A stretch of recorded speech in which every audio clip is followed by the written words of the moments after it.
nggak sih proses belajar konsumen?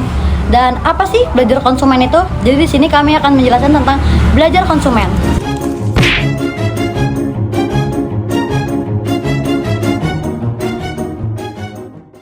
Proses belajar konsumen adalah proses di mana konsumen memperoleh pengetahuan dan pengalaman dari interaksi mereka dengan produk, layanan, atau lingkungan pemasaran yang kemudian mempengaruhi perilaku pembeli mereka di masa depan. Inti dari proses pembelajaran konsumen, konsumen tidak langsung tahu atau paham sebuah produk, tetapi mereka belajar dari yang pertama itu ada pengalaman pribadi, yaitu mencoba produk. Lalu yang kedua ada informasi dari luar, contohnya ada iklan, media sosial, review, dan rekomendasi. Lalu yang ketiga ada pengamatan terhadap orang atau orang lain, yaitu contohnya melihat orang lain menggunakan produk itu. Lalu seiring waktu, proses ini membentuk, yang pertama ada preferensi terhadap merek tertentu, yang kedua ada kebiasaan membeli, yang ketiga ada kesetiaan terhadap produk merek. Contohnya seorang konsumen yang senang membeli, contohnya ada kayak dia suka beli red velvet, lalu dia melihat temannya untuk beli kopsu dan dia bertanya kepada temannya, ini apa? Dan temannya menjawab ini kopsu. Lalu dia mencoba, dan dari mencoba itu ia menimbulkan rasa ingin tahu, lalu membeli terus, dan menjadilah belajar konsumen. Sekian dari saya, terima kasih. Apa sih arti proses pembelajaran? Menurut definisi, beberapa pengertian proses pembelajaran dikemukakan oleh penulis buku Perilaku Konsumen. Menurut Solomon 2009 mendefinisikan learning refers to a relatively permanent change in behavior that is caused by experience. Belajar adalah perubahan perilaku yang relatif permanen yang diakibatkan oleh pengalaman mutu. Ada beberapa hal penting dalam belajar. Yang pertama, belajar adalah konsumen, proses yang berkelanjutan tidak pernah berhenti. Belajar, ia akan menerima informasi setiap saat. Yang kedua, pengalaman memainkan peranan dalam proses belajar. Ada beberapa syarat proses belajar. Yang pertama, dorongan atau motivasi, yaitu merupakan kebutuhan atau keinginan yang mendorong konsumen untuk mencari informasi atau solusi. Contohnya, seseorang merasa lapar dan ia mulai mencari makanan. Yang kedua, ada isyarat atau stimulus, yaitu faktor eksternal yang mempengaruhi respons konsumen terhadap suatu produk. Contohnya, seseorang melihat iklan, promosi, restoran cepat saji, dan tertarik untuk mencoba. Yang ketiga, ada respons, tindakan yang diambil konsumen sebagai reaksi terhadap stimulus.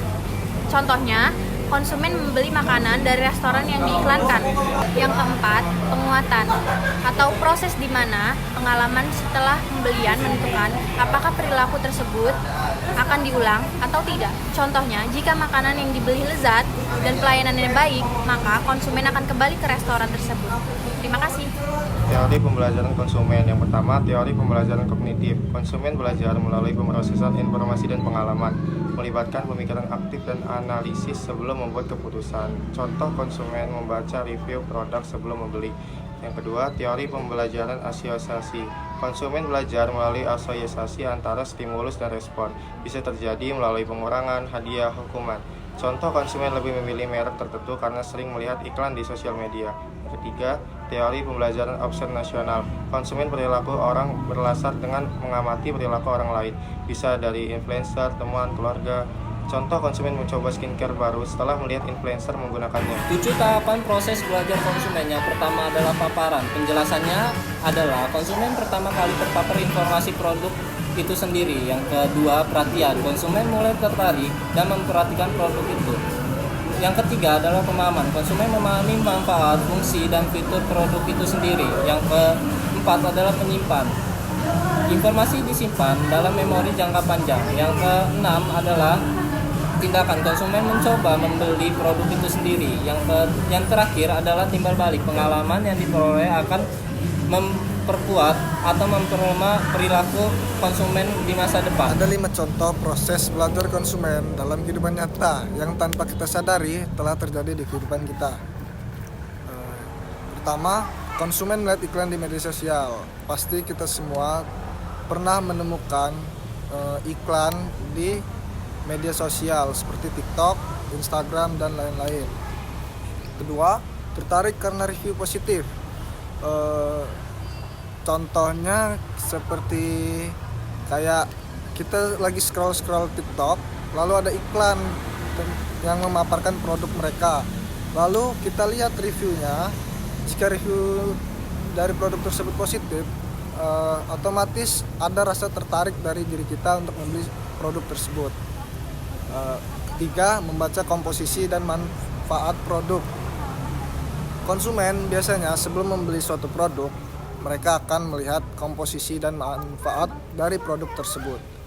Keempat, mengingat produk tersebut saat belanja. Lalu yang kelima, membeli dan mencoba produk. Jika cocok, mereka akan membeli ulang dan merekomendasikan. Contohnya itu kayak jika kita membeli produk skincare, lalu kita pakai dan hasilnya memuaskan, kita secara tidak sengaja akan merekomendasikannya ke teman kita.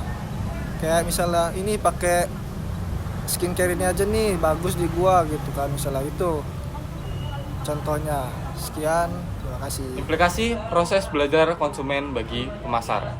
Pentingnya edukasi pasar. Pemasar harus menyediakan informasi lengkap agar konsumen bisa belajar dan tertarik mencoba. Selanjutnya, ada gunakan reinforcement atau berikan diskon promo atau hadiah agar konsumen merasa puas dan mau mengulangi pembelian.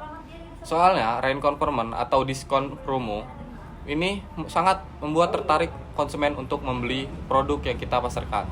Selanjutnya, manfaat social learning. Gunakan influencer atau testimoni untuk membentuk persepsi positif konsumen, seperti menggunakan media, Instagram, TikTok, dan sebagainya.